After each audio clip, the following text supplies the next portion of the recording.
Today we're looking at a product which is a cheaper alternative to a Stream Deck, but does it cut any corners for that lower price? We're going to find out.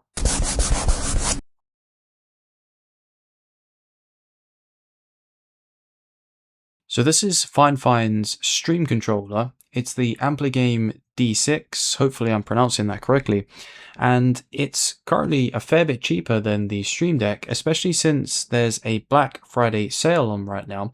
If you want to pick this up and also support my channel, you can find a link down below, but let's take a closer look at that. So you'll see the Elgato Stream Deck is £110 at the moment, and FIFINE's Stream Controller is £62. So you got a pretty big difference in price. But we're going to be looking in today's video, is there any corners that are cut in that lower price point, or is this just as good as a Stream Deck?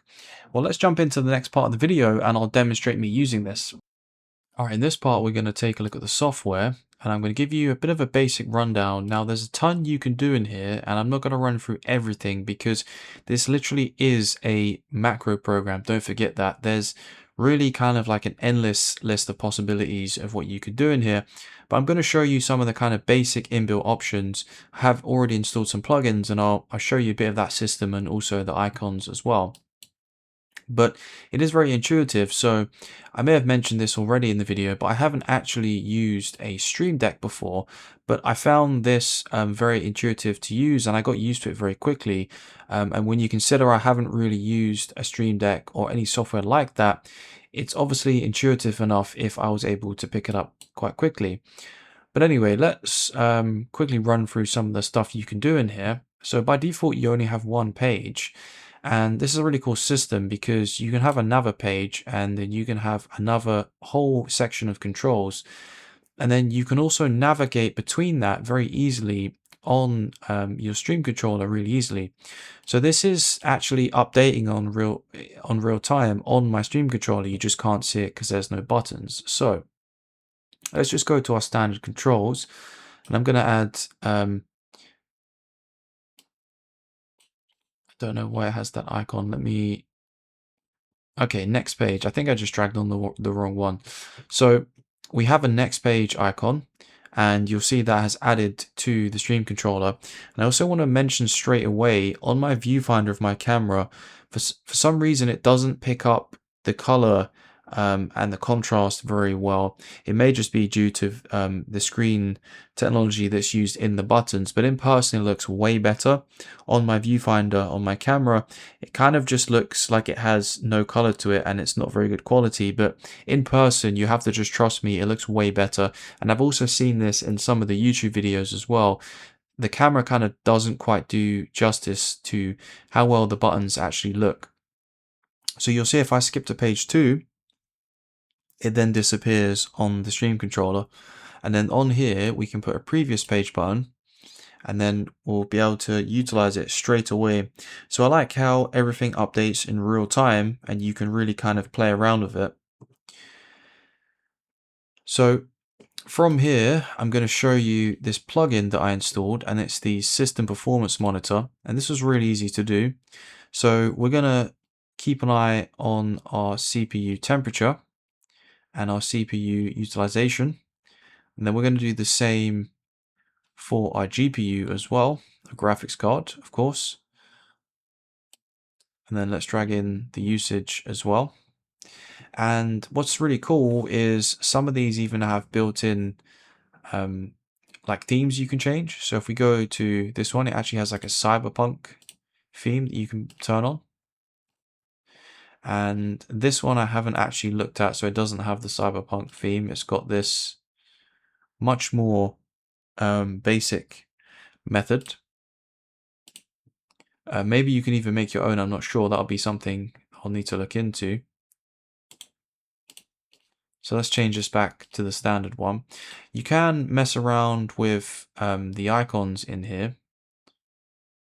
So you probably can set up like some custom icons and pictures and stuff. So we can even mess around with our Discord as well, which for me might be quite useful as well. We got OBS Studio. Now you'll notice I am using this down here, and that's just to record my webcam. So I don't actually do any streaming, so this is not something I would really utilize in a lot of detail. Let's go to page 2, and we're going to set up a control that's going to open a web page, which is in the toolbox, I believe. So if we drag in the website, and then let's call this the name of my channel, and we'll put the URL so it opens straight to my page. We have to do app. Now that's going to update in live time, so you'll see it's already here on our stream controller, and of course all of our other previous controls. It looks like I added 2 of the same here. I didn't actually realize I did that. I'm sure someone was shouting through the screen. So we want temperature. There we go. And let's put them the right way around. I don't know if you highlight them on top of each other, if they'll switch. Okay, they do. So let's go back to page 2. And of course, we've got our icon set up already. And it looks like it's grabbed one of like the really small website icons you get like in your tab at the top of your browser. So it's grabbed like a really low quality version. Now, of course, you could change this yourself by just having your own icon that you grab from somewhere on your computer. I'm not sure what this screen capture option is. Okay, so it's actually gonna, that's a really cool feature. So it's actually just gonna grab something instantly from your computer. Let's quickly test this. Let's try and grab this OBS Studio icon here. Just go ahead and tick that. Okay, the quality isn't great, but it's a cool feature that you can actually do this.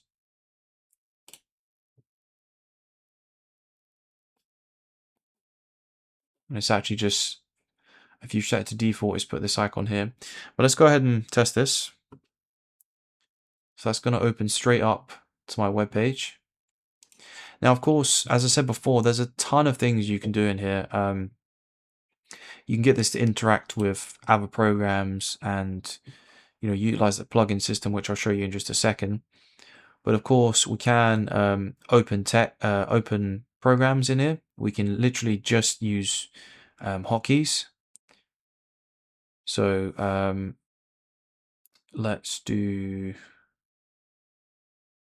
print screen.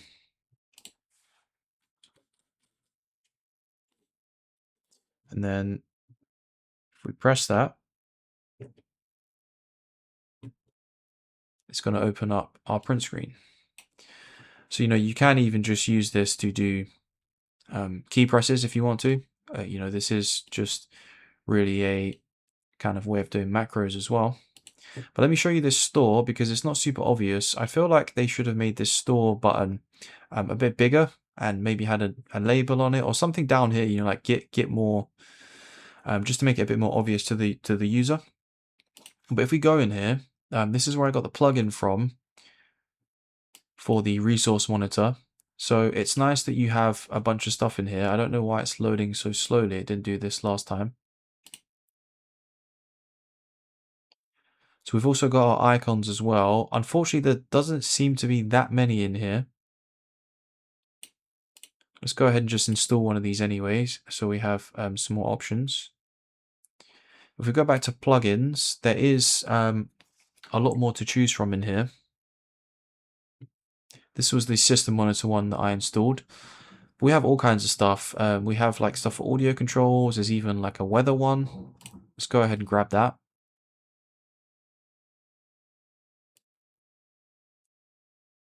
Have one for YouTube, Autodesk, Photoshop, Shadowplay. Let's go ahead and try that one as well because I do use Shadowplay. Actually, I won't be able to test this one because I'm actually using Shadowplay right now. I might cancel my recording. Let's go back and exit out of here, and you'll see these have added straight away. So let's play around with the weather one.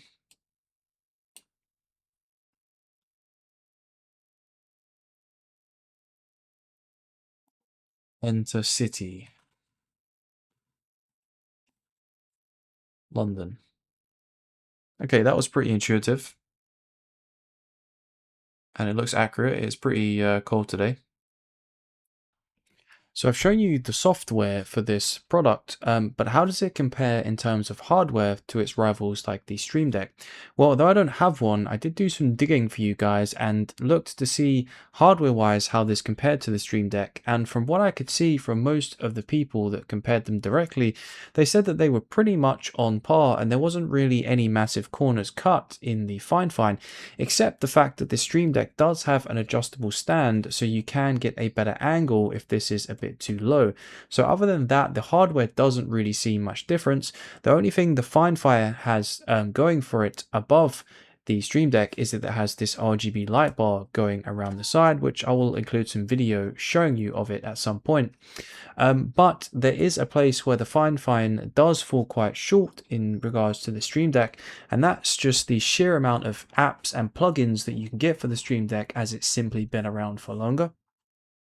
Let's take a look at that so we can see the Stream Deck's marketplace here, and they just have a much bigger variety of applications that are supported, and just the ecosystem in general has had a lot longer to build up and be supported. I even did a little bit more digging myself and found some games that I play that people had actually made their own plugins for that you can import into the Stream Deck software, and you have better support for those games. So this is one of the upsides to paying that higher price. And I think when we talk a little bit more in my final thoughts section about how I feel about this product stacks up to the competition, that's probably going to be one of the main points to think about. And that brings us to the end of the video. So let me share my final thoughts with you on FineFine's Stream Controller. Now, I think it's pretty easy to determine on whether you should pick this up or something else with a more established ecosystem like the Stream Deck. And that's really how important is the software support going to be for you on this product. Do you just need a stream controller which is cheap and will do most of your basic shortcuts and hotkeys? If that's the case, then this is really not a bad option. But if you really care about all of those edge case programs, or maybe some programs that aren't supported by FineFine's stream controller, then this probably isn't going to be the option for you. And when you consider that the ecosystem of the Stream Deck is so much bigger, there's probably a higher chance that even more applications will be added in future that may never show up on FineFine's stream controller. So I would say that's probably the main defining factor on whether you should pick up this product or the Stream Deck. It's really just going to be down to if the software that you want to use this with is supported and whether you think it will be added in the future. So that's probably as simple as I can boil it down to. When it comes to the hardware, the FineFine stream controller is still a great option for you. If you would like to pick up this product and also support my channel, you can find a link down below. If you enjoyed the video, please leave a thumbs up. And if you're new here, please consider subscribing for more videos like this one. And of course, I will see you in the next one.